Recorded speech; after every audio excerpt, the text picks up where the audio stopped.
One of my favorite horror movies of all time is The Exorcist III. A chilling psychological thriller that both complements the first movie and works as its own thing. Thanks largely to the performance of George C. Scott. Why are you encouraging this? Shut your mouth! He takes over the Lee J. Cobb role from the first Exorcist, and despite this movie being a sequel, he really gives the role his all. That would be in the file. It is not in the file! It is not! I was so awed by his performance in this movie that after I watched it for the first time, I then searched the phrase George C. Scott horror movies on Google, craving more just like it.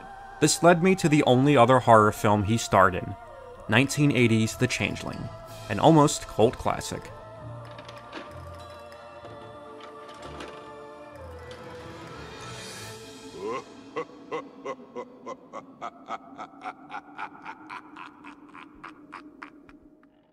First off, I know this movie is regarded as a cult classic. When talking about horror movies, virtually every one of them can be considered a cult classic in their own way. I guess in calling these movies almost cult classics, what I really mean is movies that are not popular enough to be classics, and not necessarily movies that were hated upon their release.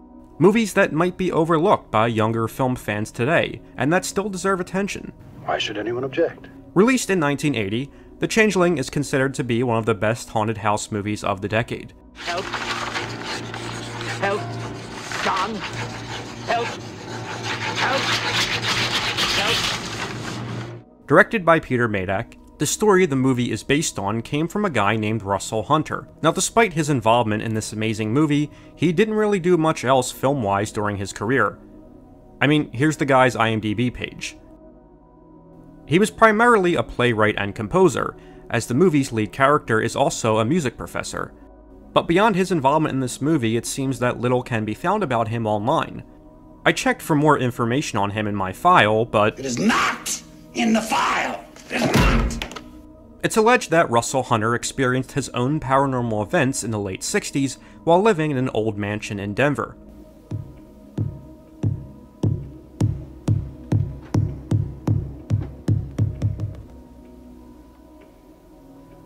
Hunter's story was then turned into a screenplay by writers Diana Maddox and William Gray.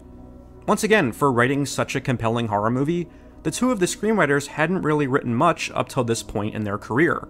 Diana would only write one more screenplay, The Amateur, in 1981, and it was then only the second screenplay written by Gray, behind a wrestling drama in 1978. The only reason I find this is worth mentioning is because The Changeling is such a strong script. It's impressive that two relatively inexperienced writers at that point in time penned it. What is your name? George C. Scott stars as John Russell, a composer and music professor still recovering from the tragic death of his wife and daughter. He moves from their home in New York to a vacant mansion in Seattle, one he leases from the local historical society. Why hasn't it been lived in? Well, I've only been with the society for a year now. The impression I get is that they haven't tried very hard with this place. But soon, Russell starts experiencing unexplainable events in the house.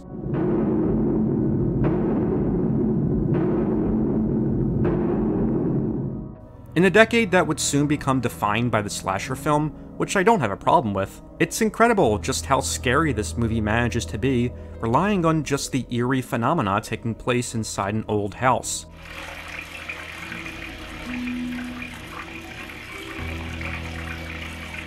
We've all been there that first night in a new home or different apartment, and have all made rational explanations in our mind for the foreign noises we're hearing. It's an old house. It makes noises. Only for John Russell, these experiences get stronger and stronger. What starts as a few doors creaking soon leads to terrifying visions that encourage John to discover the sinister history behind the house. No one's been able to live in it. It doesn't want people. And there has been trouble in the house before. What's great about this movie is that it's equal parts mystery and horror, and the two genres find a great balance in the rest of the story. There was some kind of family tragedy, I think. He sold the house in 1909. Eventually, John discovers a hidden room in the house that was turned into a storage closet.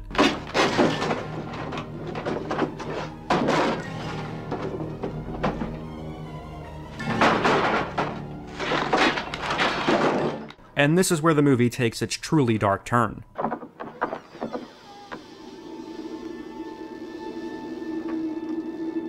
As this room looks to be a child's bedroom, complete with a wheelchair and eerie music box.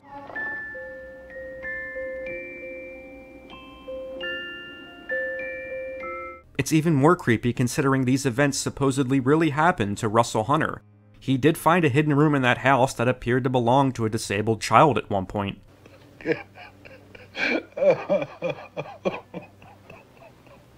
The discovery of this room leads John to believe that this child is communicating with him via the house.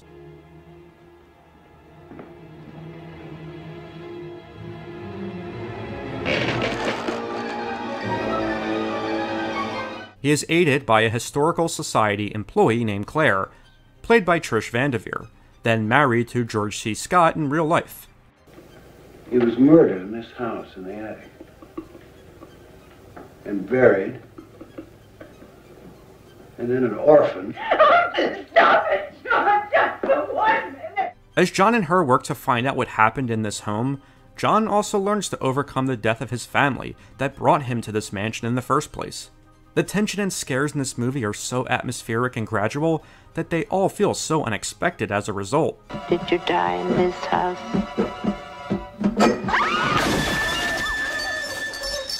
Haunted house movies today seem to be more about jump scares and special effects, but the horror in this movie is a lot more genuine and scarier as a result.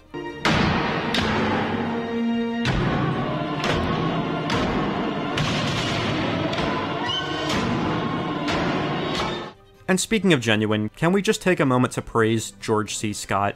Yeah, the guy is acknowledged as an icon in his own right, but he really does give every performance his all. The reason the events in this movie feel so terrifying and real is because you truly believe his character was going through them, thanks to his performance.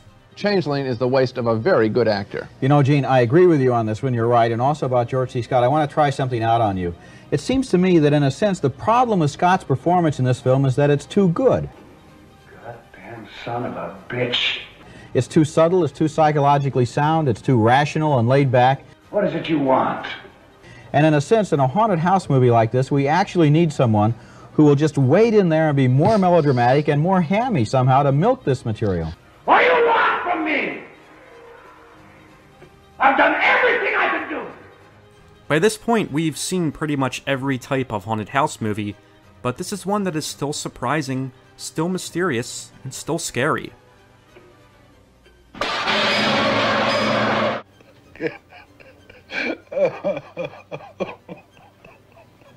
It is genuinely unnerving throughout, and guarantees to scare the pants off you and any friend you introduce it to. From The Conjuring to Paranormal Activity, they all owe a debt of gratitude to this movie. Yeah, it may be a full-blown cult classic, but way more people should be talking about The Changeling.